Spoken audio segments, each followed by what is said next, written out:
திருவருகை கால வார நாட்கள் டிசம்பர் 23 திங்கட்கிழமை. முதல் வாசகம். ஆண்டவரின் நாள் வருமுன் இறைவாக்கினர் எலியாவை நான் உங்களிடம் அனுப்புகிறேன். இறைவாக்கினர் மலாக்கி நூலிலிருந்து வாசகம். படைகளின் ஆண்டவர் கூறியது, இதோ நான் என் தூதனை அனுப்புகிறேன், அவர் எனக்கு முன் வழியை ஆயத்தம் செய்வார். அப்பொழுது நீங்கள் தேடுகின்ற தலைவர் திடீரென தம் கோவிலுக்கு வருவார். நீங்கள் ஆவலுடன் எதிர்பார்க்கும் உடன்படிக்கையின் தூதர் இதோ வருகிறார் என்கிறார் படைகளின் ஆண்டவர். ஆனால் அவர் வரும் நாளை தாங்கக்கூடியவர் யார்? அவர் தோன்றும் பொழுது நிற்க வல்லவர் யார்? அவர் புடமிடப்படுகிறவரின் நெருப்பை போலவும் சலவை தொழிலாளியின் சவக்காரத்தை போலவும் இருப்பார். அவர் புடமிடப்படுவர் போலும் வெள்ளியை தூய்மைப்படுத்துபவர் போலும் அமர்ந்திருப்பார். லேவியின் புதல்வரை தூய்மையாக்கி பொன் வெள்ளியைப் போல் அவர்களை புடமிடுவார். அவர்களும் ஆண்டவருக்கு ஏற்புடைய காணிக்கையை கொண்டு வருவார்கள்.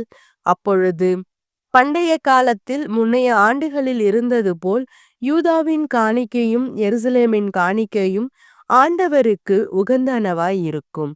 இதோ பெரியதும் அச்சத்தை தோற்றுவிப்பதுமான ஆண்டவரின் நாள் வருமுன் இறைவாக்கினர் எலியாவை நான் உங்களிடம் அனுப்புகிறேன். நான் வந்து உலகை சபித்து தண்டிக்காதபடி அவர் பெற்றோரின் உள்ளங்களை பிள்ளைகளிடத்தும் பிள்ளைகளின் உள்ளங்களை பெற்றோரிடத்தும் திரும்புமாறு செய்வார். ஆண்டவரின் அருள்வாக்கு.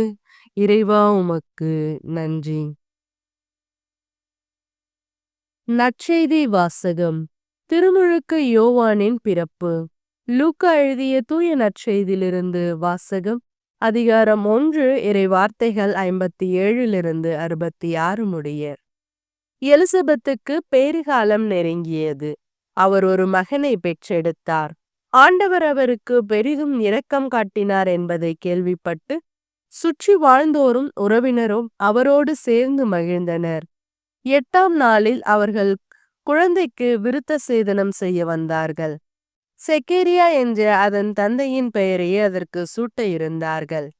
ஆனால் அதன் தாய் அவர்களை பார்த்து, வேண்டாம், அதற்கு யோவான் என பெயரிடுவோம்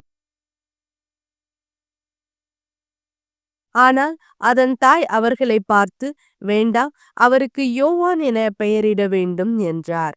அவர்கள் அவரிடம், உறவினருள் இப்பெயர் கொண்டவர் எவரும் இல்லையே என்று சொல்லி, குழந்தைக்கு என்ன பெயரிடலாம், விருப்பம் என்ன என்று தந்தையை நோக்கி சைகை காட்டி கேட்டார்கள். அதற்கு அவர் எழுது பலகை ஒன்றை கேட்டு வாங்கி இக்குழந்தையின் பெயர் யோவான் என்று எழுதினார். எல்லோரும் வியப்படைந்தனர். அப்பொழுது அவரது வாய் திறந்தது, நா கட்டவிழ்ந்தது. அவர் கடவுளை போற்றி புகழ்ந்தார். சுற்றி வாழ்ந்தோர் அனைவரும் இதை பற்றி கேள்விப்பட்டு அஞ்சினர். இச்செய்தி யூதேய மலை நாடெங்கும் பரவியது. கேள்விப்பட்டவர்கள் யாவரும் இச்செய்தியை தங்கள் உள்ளங்களில் இருத்தி இக்குழந்தை எப்படிப்பட்டதாக இருக்குமோ என்று சொல்லிக் கொண்டார்கள். ஏனெனில் அக்குழந்தை ஆண்டவருடைய கைவன்மையை பெற்றிருந்தது. ஆண்டவரின் அருள்வாக்கு. கிறிஸ்துவே உமக்கு புகழ்.